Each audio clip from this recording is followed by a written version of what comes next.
What's up, everybody, and thank you for tuning in today. I'm really glad you're here. Today I want to do something a little bit different. I want to address some of the comments that you guys have given me. I'm so grateful about all the people that are watching my videos and are commenting and upvoting my videos. So really thank you so much for all of that. I can't believe I have 134,000 views on my video about the Bitcoin bubbles. So some of the comments that I thought was really interesting was here this Roberto who says, perfect, and what about Ethereum? And then somebody else says, yes, please make a video about Ethereum. So I want to do just that. I want to basically think about Bitcoin has its bubble, but what about Ethereum? What does Ethereum have? And so first of all, let's look at the chart of Ethereum. And so here, this is now the logarithmic chart of Ethereum over its entire life cycle from when it hit the market for the very first time, which was right here. It started at about $4. This was in August of 2015. So that's important. It started to trade on August 2015. And then, first of all, it crashed. And at that time, this is what most of these new coins would do. They would shoot up and then they would crash. I was part of the initial crowd sale of Ethereum. And I remember thinking that I should probably sell Ethereum right away as soon as it comes out because it was hyped up, of course. And I was just sure that it was going to crash. But this is something that most of these coins did at that time. They got kind of pumped up and then they crashed. The interesting part was that Ethereum for a very long time was around this $1 mark.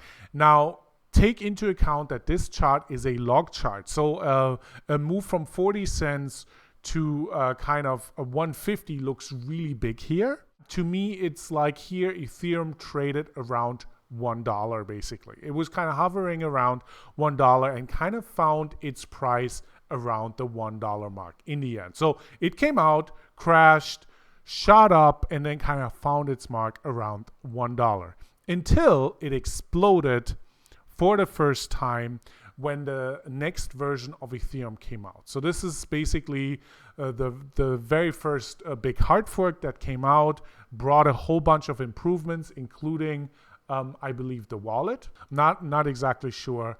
But I remember this new version coming out and then Ethereum shooting up basically to this $10 mark here.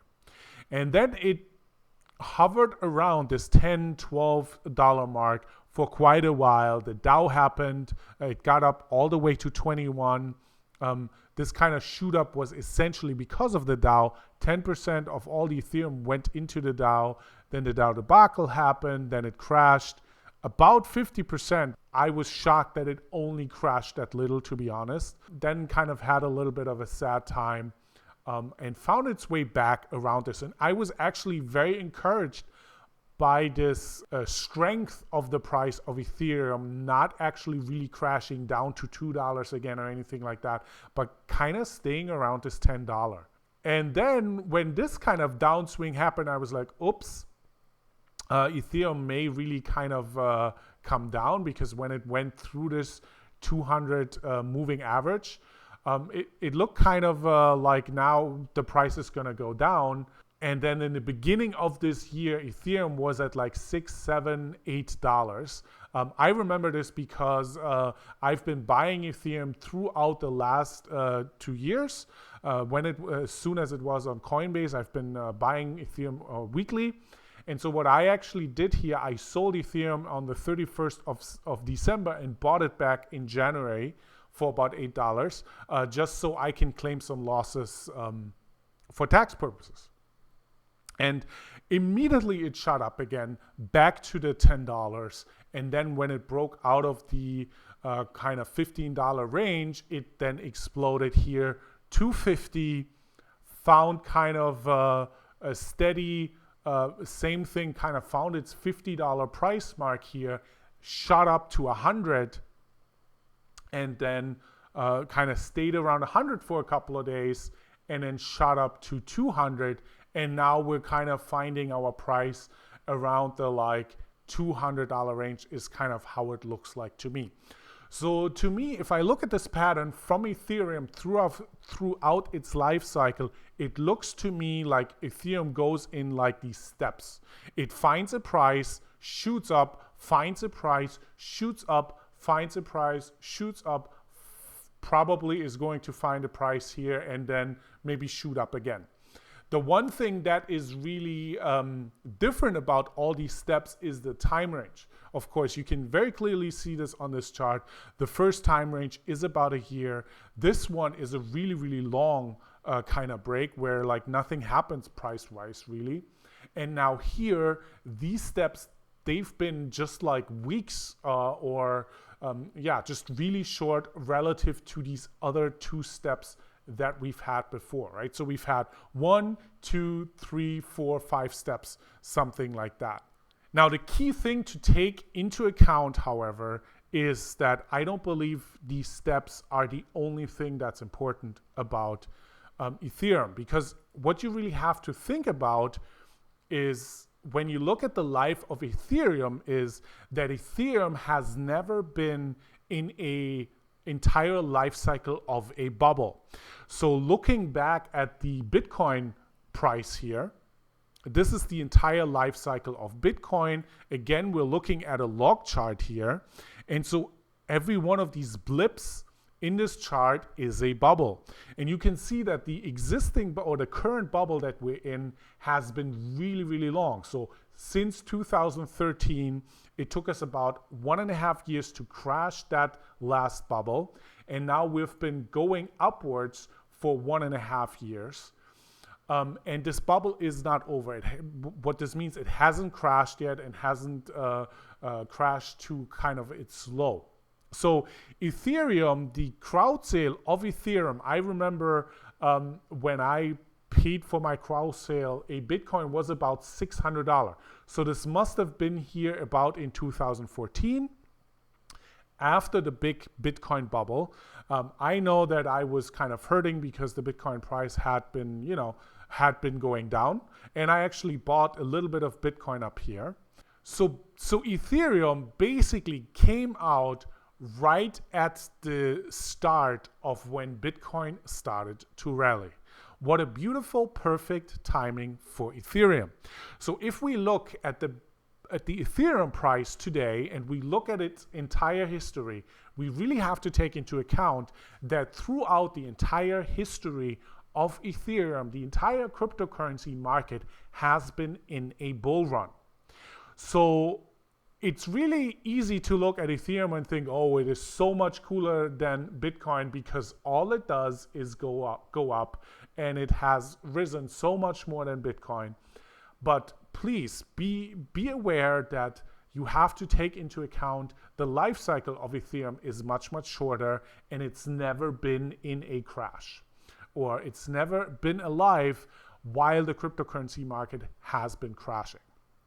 So that, I think, is really, really critical. So I don't know exactly how Ethereum is going to behave in a crash, but my assumption is that because we've never seen Ethereum crash, we will probably also see Ethereum react to the bubble just like most of the other cryptocurrency will react, and the way Bitcoin will react. I personally just believe if there's going to be a big crash, the entire market is going to crash, or like nobody is really going to crash unless there's some particular issue with a particular project. So I really expect that when this bubble pops, when the Bitcoin bubble pops, or when the cryptocurrency bubble pops, that Ethereum is going to pop as well. And I will not be surprised if Ethereum is going to crash down to like $30 or $60 or $50, something like that. I think that is very, very likely. I'm actually kind of assuming that this is going to happen if the bubble were over today. Now, if this bubble is going to keep running like we see here in this chart, I think there's a good chance that Bitcoin or the entire market is going to run towards this uptrend here, which is going to be around 8 or 12K somewhere here. Then I could also imagine that Ethereum is going to run up to 1,000, and then maybe it's only going to crash down to about 200 or something like that. Who the heck knows?